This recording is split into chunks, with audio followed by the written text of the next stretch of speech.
Yo. Aubrey Edwards, Tony Schiavone. We bout to party. We bout to party. Unrestricted. Got the house now. We gon' turn it up. Hey everybody, it's AEW Unrestricted, official podcast of All Elite Wrestling. I am Aubrey Edwards, referee, and do a bunch of other shit. And then we've got Alex here. You are. Who, guest co-host, but he's absolutely been killing it. I'm so happy Alex has been able to help us out with the podcast. Well, Tony Schiavone's been an asshole / really busy. So thank you so much for always filling in, man. Oh, my pleasure. Always so much fun. And Aubrey, I'm so excited to be talking to our guest because I always refer to her when I'm doing Spanish commentary as La Chica del 305. Yes. Girl from 305. It's none other than Diamante in the Hola. house. You already know I appreciate the introduction, Alex. Anytime. It's so great to finally connect with you. I'm so excited for everyone to hear your story. So excited for us to have this chat. So welcome to Unrestricted. Me too. I'm excited because I feel like I don't get to talk much. So I'm excited to talk and, tell my story and to be on the podcast finally. Exactly. Like as soon as Stacy sent me the email invite for this, I'm like, how the hell have we not had Diamante on this yet? Like, it's just so silly. Yeah, sometimes I feel like I just fly under the radar because I'm just, so chill. Very chill, which You is are very chill. Appreciated on show day because it can be very chaotic, and to have a calm and soothing presence in the locker room when everyone else is just like, fuck this, fuck today. And you're just like, man. It's crazy because on show days, I can always feel how tense it is and everybody's, busy running around. And I like to refer to myself as an emotional support human. Yes. So I'm always always mischievous, always trying to make somebody laugh, break the ice, just so they can relax and just remember to enjoy the moment and, not be so worried about it. Speaking of emotional support human, one of my favorite things about Jacksonville was when you and Kiera would bring in Blaze, which we have to talk about because he's the cutest dog, and now he's got a little brother. So, and talk about how amazing your dogs are for a minute. Honestly, I don't like to toot my own horn, but I will talk about my dogs forever, and I believe they were the real MVP of the pandemic. Mm-hmm. 100%. Yep. Literally, they would play soccer with Penta and Angelico and just, keep everybody's spirits lifted. And even, John Moxley, I've never really seen him, John Mox is Mox, right? Yeah. Crazy Mox. I've never seen him crumble down to his knees and make these funny, I'm playing with the baby noises. Seeing him play with Blaze, I was like, okay. Everybody loves dogs. That's it. Doesn't matter how hard you are, how soft you are. A dog is gonna just make you melt. I'm not a dog person, but I like your dogs. So that's a big testament to how amazing they are. A lot went into training them. Blaze has amazing impulse control. I gotta post a video of when I feed him. He's the best. He will not touch his food unless I say, okay. Sometimes I make him wait 30 seconds, and he'll just. He's I'm not supposed to be touching my food yet, right? She hasn't said go. He'll wait. Wow. He won't go until I tell him, go ahead. You can't even train me to do that. I mean, I don't keep, I always eat Kiera's food. I'm I have to make sure it's not poison so you can eat it now. Very kind You're of just you. caring. You're just caring. All right. Well, let's get into it. Yeah. You've had a number of bangers recently, Willow Nightingale, Riho multiple times. You've been taking that main event spot on Dark, which has been awesome. And it's one of those you've always been such a great wrestler. And I think just because you're so caring and supportive of everybody, I think everyone appreciates when someone like that ends up getting that spotlight a little bit. I remember recently, when you had the rematch with Riho, we were literally talking about it. Man, remember that match you had with Riho and how great it was? And the card came out and we're like, yeah, let's fucking go. This is awesome. Dude, and honestly, I love working all the Joshis. Riho is no exception. I've had awesome matches with Ryo Mizunami, with Shida. I've tagged with Emmy a bunch of times, and just I feel like me and Riho had some pretty good chemistry, but that's going back to, I feel like I have good chemistry with the Joshis anyways, because, we just kick each other's asses, and I just love like how intricate their moveset is and how well I play off of it. Just fun. And it's a good spot to be in to main event Dark. Like somebody's got to do it. Why not me? There you go. And do you find that you have favorite styles that maybe are not similar to yours that you really mesh with, or does not really matter for you given the fact that you're pretty much a veteran at this point and have faced all different styles? You know what? It doesn't really matter because I just love to kill it. I love making people's moves look good. I just like having like these really good moments where you're like, oh, holy shit, that looked like pretty brutal. So that's what I like to do. I like to have a good time out there. I like to make sure my opponent is safe and their stuff looks good. And then, yeah, get my shit in too. That's the mark of a veteran wrestler. Just making sure everybody looks good and everybody's safe. That's the most you can ask for. I love it. So you actually originally came to us, I think, early 2020, before everything shut down, and you had a debut against Big Swole. Yes. And I remember this because I was like, oh, good, we got Diamante here. So she's going to fucking kill it, and then we got to sign her because she's amazing. And I think you and Swole had worked together before on the indies, right? Yes. Yeah, so what was that really match like with you?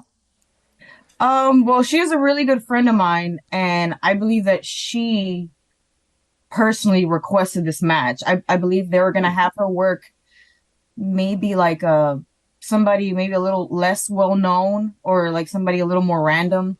Maybe like a local or something. Yeah, and then she went to Kenny Omega. She was like, if we're going to Miami, there's one person I need to wrestle, and that's Diamante. And he said, okay, well, that sounds great. And literally, if I can, like, wrestling from, like, in your hometown, like, at the Arena, at the Wasco Center, like, I have been there for concerts. My first ever concert was Evanescence, and I saw them there. Huge fan. And I saw them there, and just wrestling there was iconic because, the Miami Hurricanes play there. Big fan of them. And we were the first match on the show. So, and I had an entrance, and I was just like, oh, it was so overwhelming for me, but in a good way. I was like, oh my God, I can't believe this is all happening. And we killed it, man. We had a banger. It was a really good match. And you were probably my favorite part of the match because there's certain moments we're rocking and rolling. The crowd is just coming up and you're like, you guys are doing fucking great. Keep going. Like your encouragement, literally, it gives like a second wind, and like it's so important, and I really appreciate you. I'm pretty sure you get this all the time. I don't know if you do, but I'm putting you over right now. You're the best part of the match. Those little checks in the mail.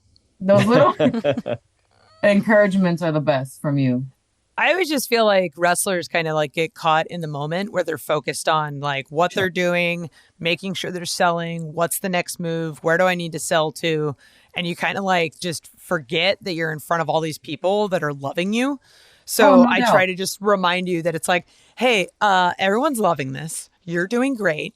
It's awesome. Like I just try to be like supportive mom in the middle of the match, I guess. I don't know. For sure. No, it's much needed. Like you said, we're just tunnel vision and we're trying to remember our job and the cameras and do our thing. And it's a nice refresher and a reminder. Well, thank you. I appreciate that. Well, let's talk about something that's kind of complete opposite of that match that you just mentioned, that the crowd was going nuts. Let's talk about a match that had absolutely no crowd, fans, which was your Dynamite debut against Ivelisse. So tell us what that was like, debuting on Dynamite with no fans against Ivelisse. Wow. It was crazy, but so girls do customs all the time, right? And custom matches are, if you're paying for the match, you can write out a script, and that's usually shot in front of no people. So I guess I was kind of used to it. But when it's for TV, it's like, okay, this is not just a custom match. It's not relaxed. It's not laid back. And me and Evie actually beat the shit out of each other. Like she was just whacking me and chopping me, hit me, and I was like, give me more. Is that all you got? It was intense. And I snuck out with the victory in that match, so it was pretty good. But yeah, really intense, really hard hitting. And Evilise is somebody that I respect deeply. She's also a veteran in this game. Yeah, and I kicked her ass and I came out with the W. It was hard hitting. And I can't say that we had, the energy from the crowd. So it was kind of like, you know what, I'm going to have to dig deep in myself. And, because when we get the crowd, it's easier to feed off of, just feed off of their energy. I feel like everyone kind of fed off of Austin Gunn's energy. And that only goes so far.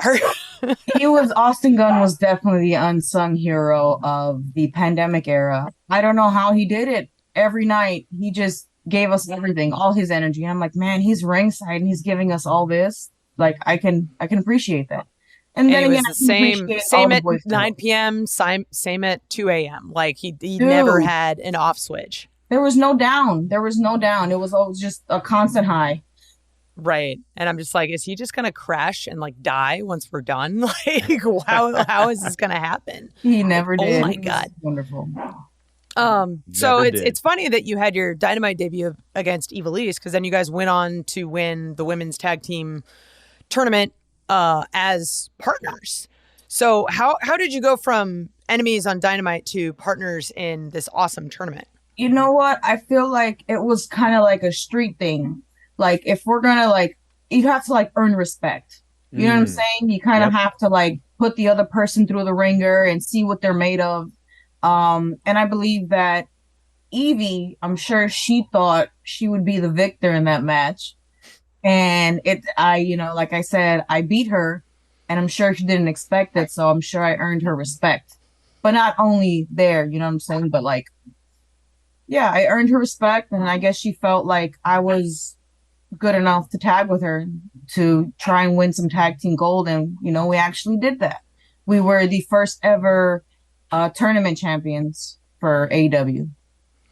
I remember that finals too, because I think it was you versus Brandy and Bunny.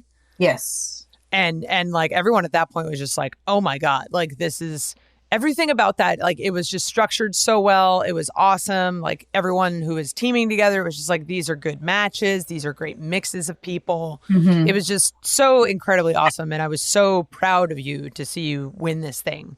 Because it's just like, as I said before, you want to see good people who are putting in the work get the recognition they deserve. So super awesome. We're having an awesome conversation with Diamante here on AEW Unrestricted. More coming up. Hey, it's Alex and Aubrey back at Unrestricted with La Chica del 305, Diamante in the house. And Diamante, we were just talking about before the break about how you're one half of the women's tag team tournament winners, if you will.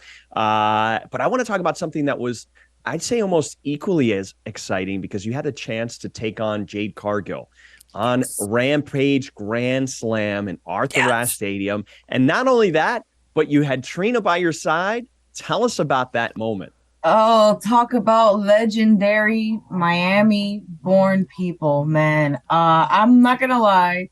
I'm a legend in my city because, I got the entrance with Trina. Yep. She's just the GOAT of Miami. Like, you can't mention Miami without mentioning Trina or Trick Daddy, Pitbull. And it was just iconic. And honestly, it was in front of how many thousands of fans? Was it like 20,000? 22,107, I believe.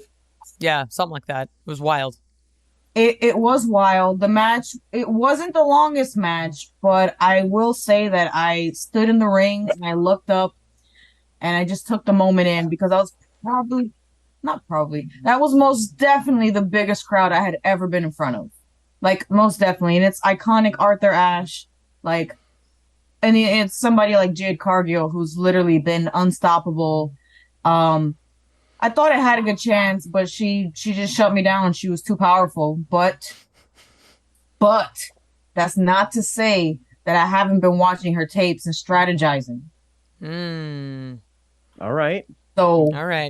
So the rematch could be coming. I let it slide the first time. I made a bunch of mistakes that I shouldn't have. I'm a vet in this business. But let round 2 come around. And I'm telling you, I'm telling you, it's going to be different. The outcome will be different. If you don't believe it, no one will. So I appreciate That's right. No, I'm telling you right now, I'll kick her ass. All right. Let's I do love it. it. And you got to get some revenge from Trina after what she did to you. You know what? I feel Jump like ship. Trina, you know what? I feel like Trina was showing me tough love. I felt like she All was right. slightly embarrassed. I didn't really represent the city well, so it was kind of like, oh, you're not going to represent the city? Well, I'm cool with Jade anyway, so let me go hang on her side. I want to be a part of the winner's circle. And I get it. I get it. I'm not even mad. I All mean, right. I want to be a You're part of the the bigger winner's person. circle too. I get it. I feel like in the inevitable rematch, like Jade with Trina in her corner, and then you with Cardi B. No doubt. Yo, Cardi I B's a remember- wrestling fan. Oh my God. Like none of us knew. And then all of a sudden she's like retweeting this thing. And it's like, oh my God, Cardi's watching the show. This is great. Yeah, she retweeted the tweet with me and Trina. I'm like, oh, that's totally me on a tweet that Cardi B posted. And then we were on the Shade Room. All kinds of like celebrities were posting us. It was great. Oh my God. So absolutely amazing. So this is something I didn't actually know, despite like going through the entire pandemic with you guys, that Casey Navarro is your brother. Yes. What? When I heard this, when we were prepping for the show, my mind was literally blown. I was like, what? No, I almost text you. I'm like, is this? I had no idea. Yeah, that's my little brother. He didn't want it out there because he's like, look, I don't really want to be in your shadow.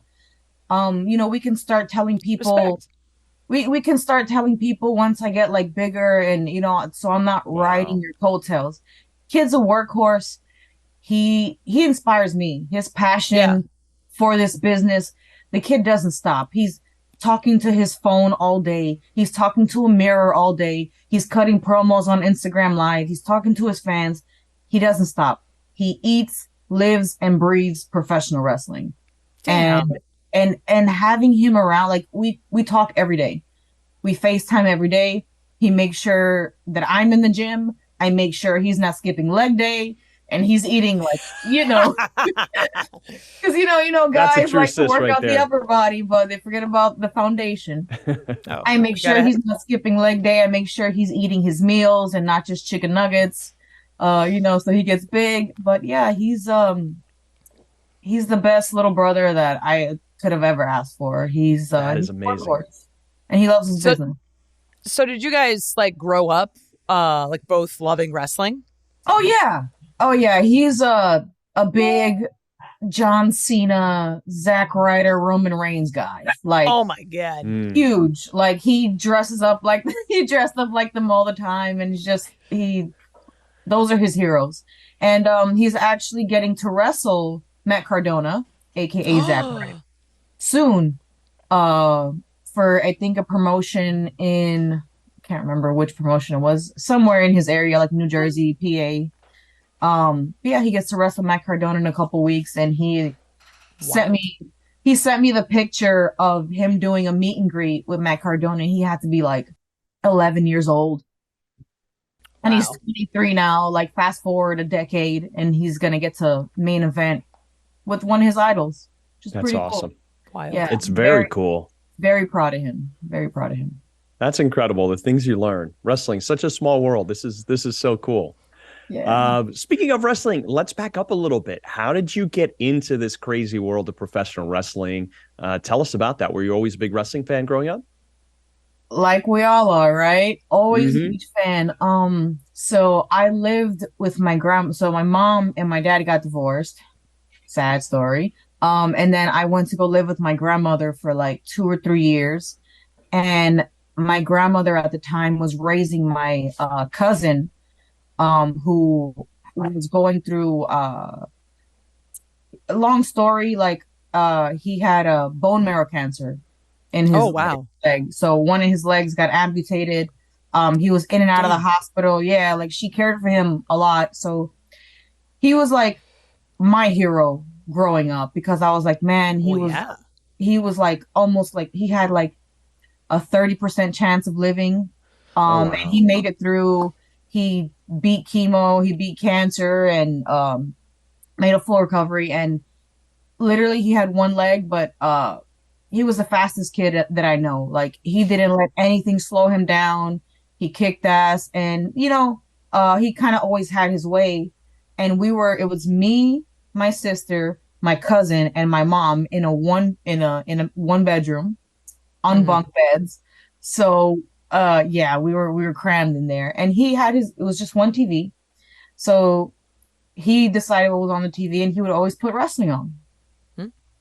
And one day I was just like, I can't even remember what I saw, but I just remember being captivated and being so angry at the heels, at the bad Hmm. guys in wrestling. I'm like, oh, they're so evil. I want them to get their ass kicked.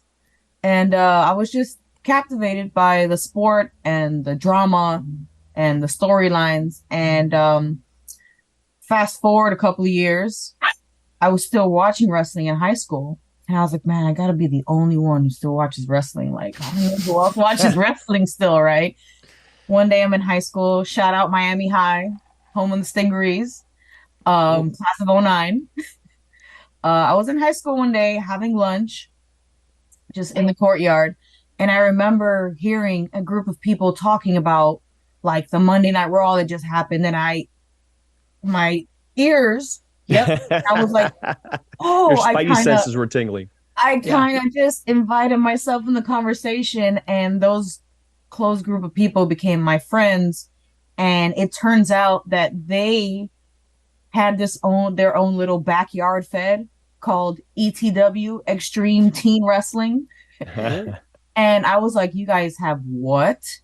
They're like, yeah, we have our own little backyard fed. And I'm like, mind you, I had no idea what the concept of their backyard fed was. So I was like, I gotta check this out.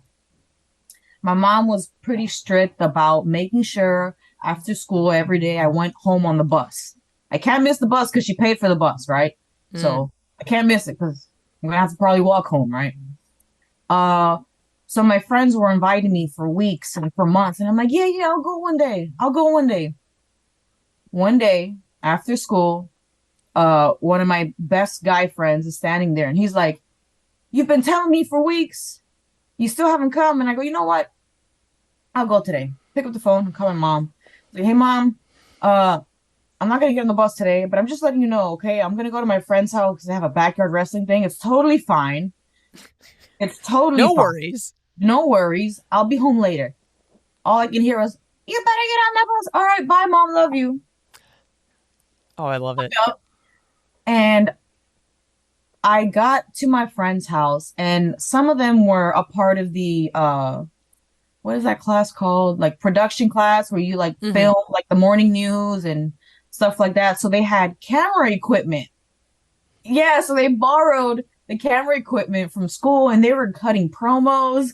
Oh my and God. and I know, right? Like there was High production production backyard fed. there Right? was production at this backyard show, okay?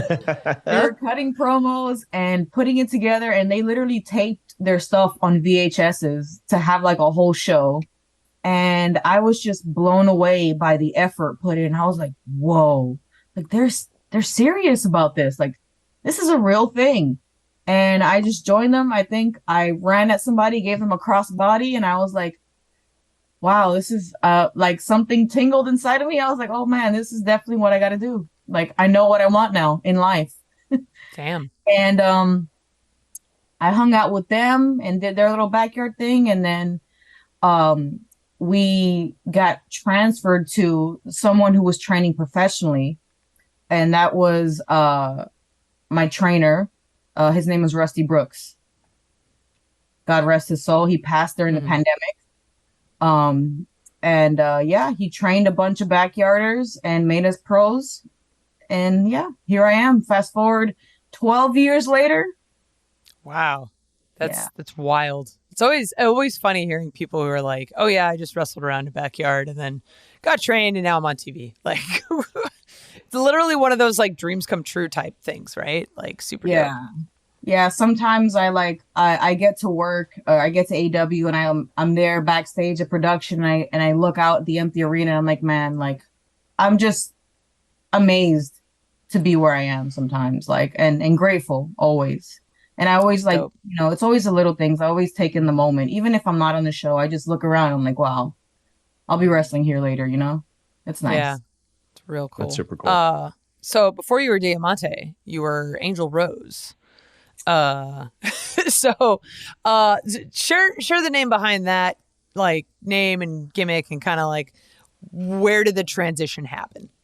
Man, like I said, I was in high school and I was obsessed with wrestling and I was in class like writing spots down like kind of like Sky Blue reminds me a lot of my younger self because she comes to AEW. She's just got notebooks and pages of ideas. And I'm like she warms my heart because I'm like, man, I was like that once upon a time, just She's nonstop. like everybody's little sister.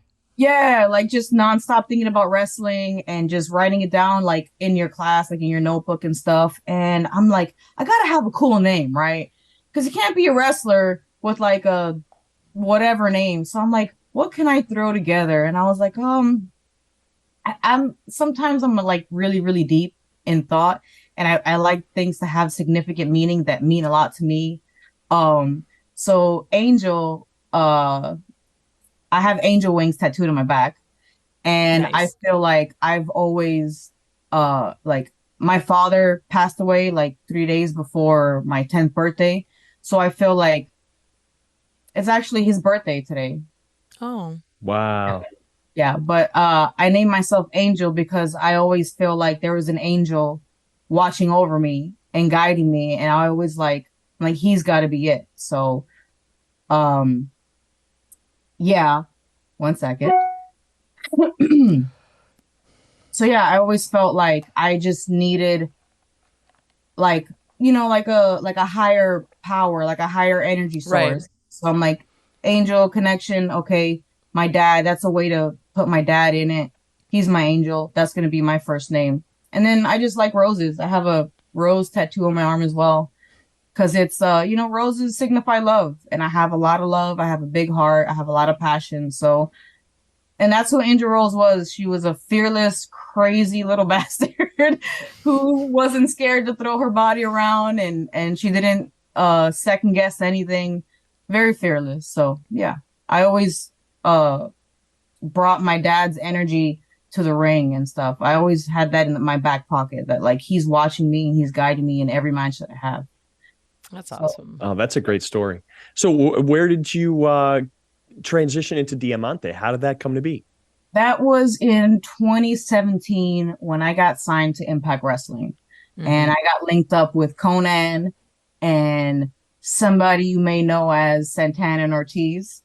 Just these two little guys. We formed this pretty iconic reversion For sure.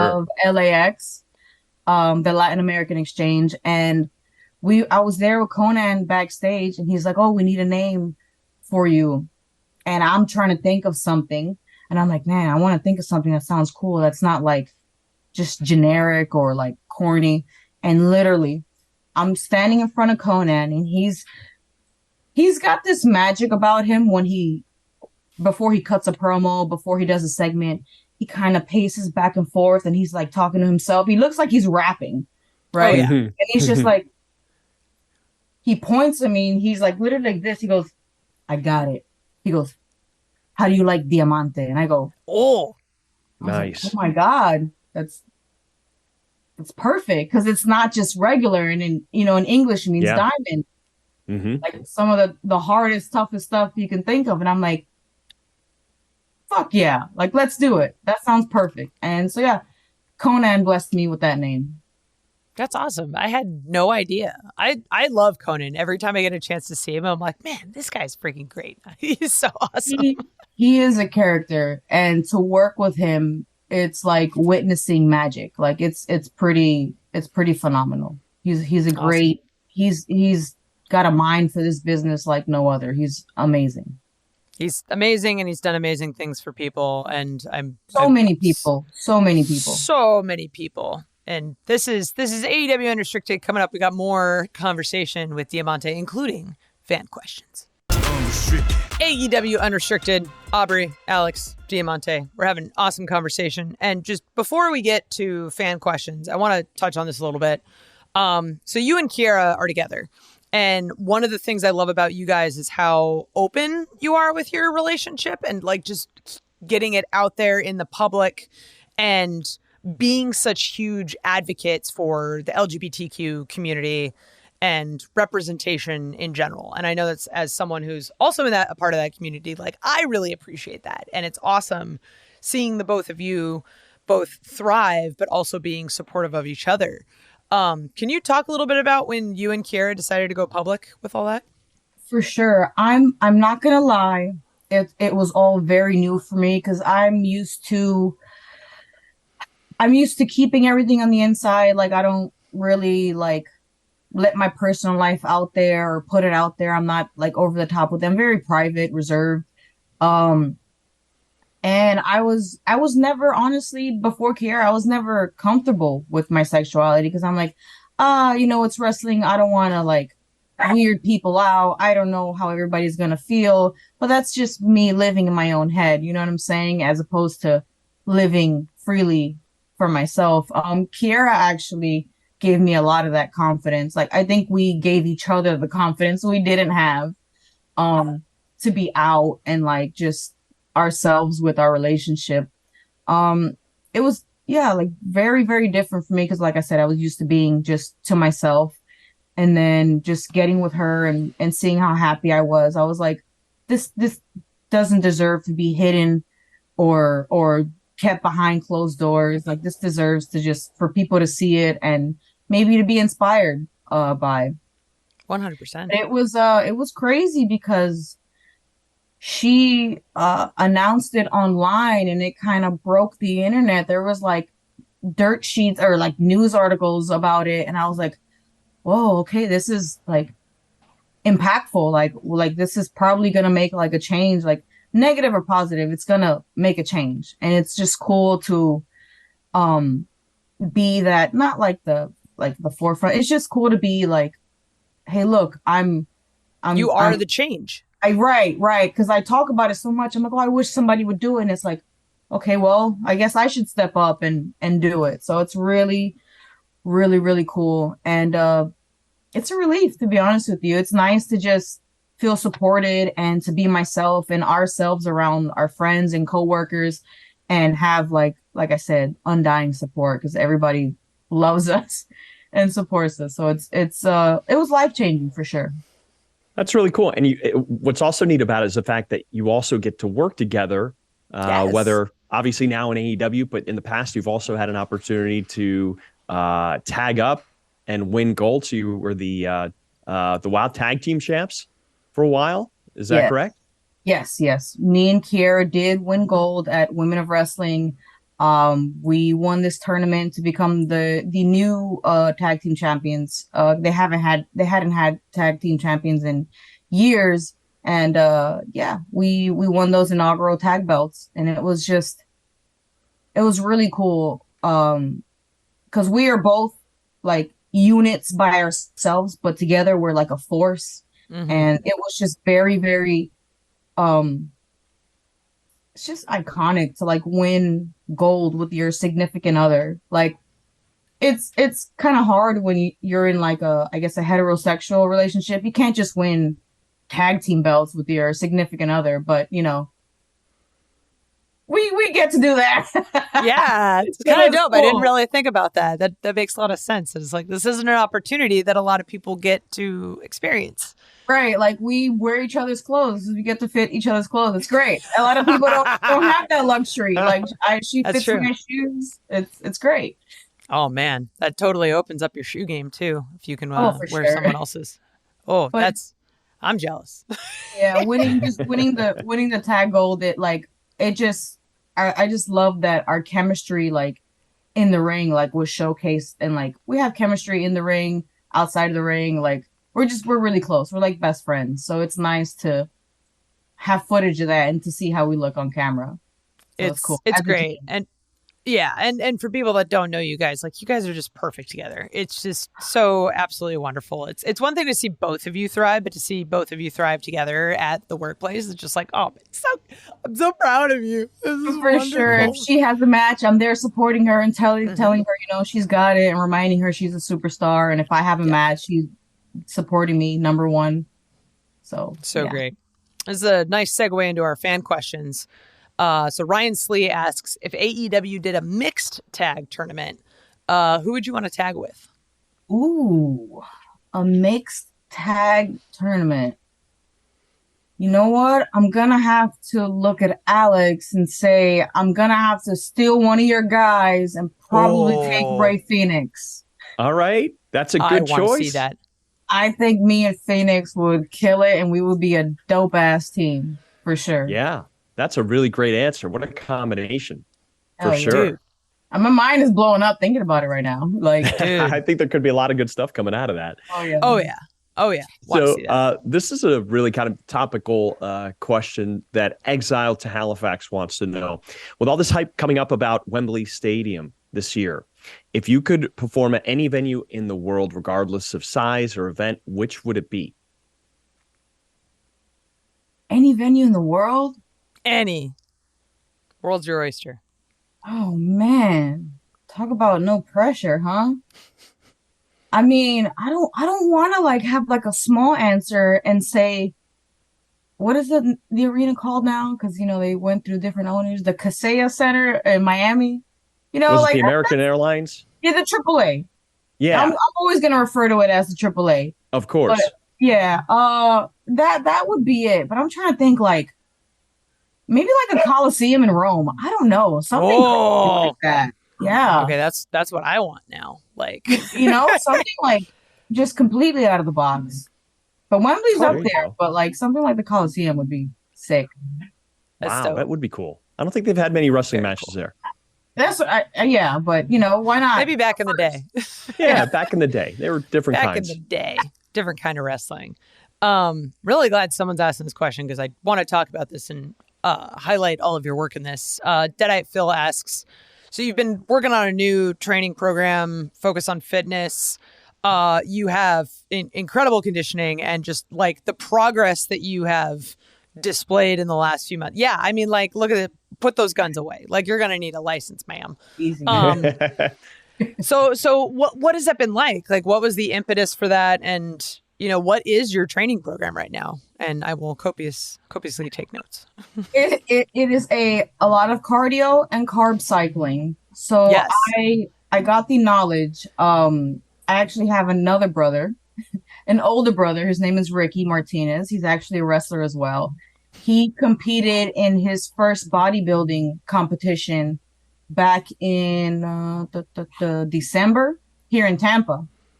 And I was blown away and inspired by what he was able to achieve in his physique.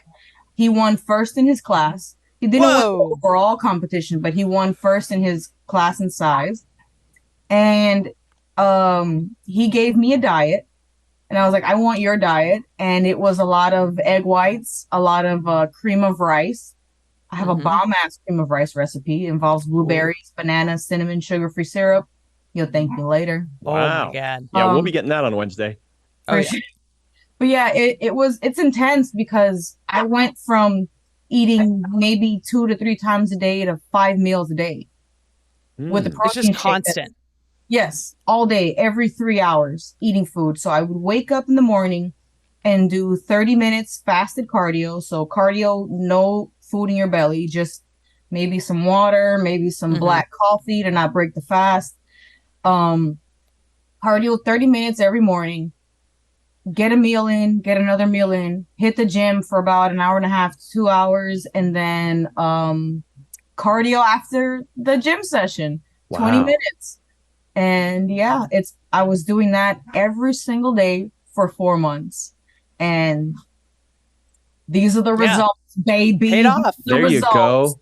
Yeah, it pays off. Cardio, carb cycling. And I actually have a food scale that doesn't leave my counter. I had to weigh all my food. Oh, same. It's just like one of those, like, you got to make sure your macros are legit. And I don't think people who like people outside of like athletics, I think, don't truly realize it's not just bodybuilders who are eating constantly. It's like you have to eat constantly. I To mean, the if point you're that like it's annoying. Like I loved food, and now that I've started like really focusing on nutrition, I'm like, man, I really don't want to eat right now. But it's like it's been 3 hours. I have to, and it's like it's just annoying how much you have to eat. it is, and it definitely takes some getting used to. I'm not gonna lie. The first 2 weeks, I was in a frenzy. Like I was like second guessing myself. I'm like, oh my God, am I gonna be able to do this? But you have to remember in the process to trust it and to be kind to yourself. Like, you have a bad day, it's okay.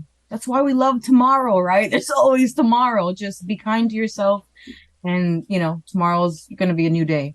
But yeah, That's like awesome advice. yeah, the diet is intense. The carb cycling is intense. I would go to my mom's house. Spanish parents Oh, love to feed you. You Mhm. cannot not eat at a Spanish person's house. That's Like right. It's the rules. so I'm at my mom's house and she's serving me, and I'm like, Mom, like you got to take half this rice back. She's like, what do you Mhm. mean? This is what I served your niece and nephew who's like 6 years old. And I'm like, it's fine. It's gonna be fine. I'm on a low carb week, Mom. You gotta work with me here. So yeah, That's it's definitely one of fantastic. those like embarrassing things where you go to a restaurant, you're like, if I could just have water, and you're like that person because it's like off your diet. And mhm. man, I had to do that this weekend where I'm like, can I just get a cup of coffee? As like people are ordering chicken fried steak and freaking JoJo's, and I'm just like, oh my God, like I want to eat all of this, but I can't. It's a low carb day. Yeah, it gets tough. It gets tough. So let's move on to this question here, which I find pretty fascinating. So, Death 42 Gasm. I loved you in Pact of Vengeance. Yes! How much fun was it filming, and do you have any more movies lined up that you're going to act in? So, Pact of Vengeance. Wow, what an experience. That I actually got reached out to. At first, sometimes as wrestlers we get emails like you don't know if they're like legit or Yep. not. Mm-hmm. Sometimes it's fans trying to fantasize book you for something. Yeah. I remember getting an email from this guy, but he sent me his like resume and the work that he's done. He sent me links. His name was Len Kabasinski. And yeah, he's a director for indie films, and he sent me a link to a bunch of his stuff. And I was like, okay, this guy seems legit. He sent me a contract over about the movie, and I was just happy that he wanted to cast me for the role of Ava Hernandez, which is this badass, like pretty much like a what was she like? Not a bounty hunter, but just she's in this group of like mercenaries who like take out the bad guys. So she's this like badass, like girl with the gun. So not too far off from my character in wrestling. And I just thought it was really, really cool to be a part of that movie and to, shoot prop guns. And it was just really, really fun experience. Peter Avalon was a co-star of mine in the movie. Yes. And Peter's phenomenal. I loved working with him because he has a lot of acting and movie experience. But it was cool. It was my first movie, and I learned a lot about how movies work. Len, also the director, he's amazing. I don't know if you guys have seen the movie, but he choreographed a lot of the fight scenes. Whoa. And he's a fan of wrestling, like I said, and he's a fan of my work. So he choreographed the fight scene where I had like my wrestling moves in there in the movie. So it was really cool to get to do like a signature wrestling move of mine in a movie. It was awesome. That's dope. That's really It awesome. is. It's like part of yourself becoming your character. Yeah, it's really, really cool. Like it's, legendary status. I like it. We already talked about your pups a little bit, but I got to ask this question. LKW Artworks asks, where did your love of corgis start? My love of corgis started in my previous relationship. My ex-girlfriend, her favorite dog was a corgi. And I like that they're both hanging out in the frame right now too. They knew we were talking On about command. Yeah, Right. very Yes. well. they know their spots. They're much better. They're much better at me. They're much better they're at like, being all right, a we made star our than I am. cameo, we're out. Oh, yep. That's all you get. come They don't work. They don't get paid by the hour, right? But yeah, that was her favorite dog. And one day I was like, I'm going to be cute and see if I find one. And then I found one. I found a breeder. I got in contact with a breeder. And from the minute I got that corgi, I was like, oh my God, this is like the best breed ever. And I spent a lot of time with corgis, like training them. I've become a little bit of a dog whisperer, if I do say so myself. Wow. Specifically a corgi whisperer, I would say. But I just fell in love with the breed because of their personality. They're stubborn, they're hilarious, they do funny stuff like sploot. Like I have this coffee mug, I'm obsessed now, but you see there's a little sploot where their feet Corgi stick butt. out. And yeah, I was gonna ask what a sploot was. I was like, you know, they lay out and then their back legs are just split. spluted out. Yeah. Like that. Look, we already got a Exactly. demonstration. Boom. Well wow, trained. on command. That's fantastic. I fell in love with the breed because they're the best. Queen Elizabeth had like 20 something of them, and I can't blame her. I want to be the new Queen Elizabeth with You want to have 20 something? Yeah, why not? They're the best. Look, Why not? I even have a corgi like mood thing. Oh my God, it changes. That's awesome. Like he's not in a good mood, and then boom, I'm having a good day. Today's a good day. Not such a good day. Not so much. Oh my God. Awesome. Like this is awesome. This whole conversation's been awesome. I love that we got to touch on so many things, from being an advocate to awesome dogs to being in movies and workout regimens. Like this was just a all over conversation, but so absolutely fantastic, just like yourself. Oh yeah. So, I know it was a little all over the place too, kind of like myself. Whatever. I think it's a good representation of you. Like this was an absolutely awesome podcast. Thank you so much for being here today. And I love you so much. Love you more. Oh, you can follow Diamante Instagram and Twitter on Diamante LAX. And of course, you can listen to this podcast, new episodes every Thursday, all your favorite podcast platforms. Videos on Mondays on YouTube. Just search AEW Unrestricted. You can watch all of AEW almost every day of the week. Dynamite on Wednesday, Rampage Friday, Dark Elevation, and Dark on Monday and Tuesday, respectively, where you can see this girl main eventing. No big deal. Just, all the time, whatever. I just main event D over here. All good. Yeah, no big deal. Just like rocking her guns without a license and just coming in main event and shit. Like no big deal. I am Aubrey Edwards here with Alex Abrahentes. Thank you so much for listening to AEW Unrestricted.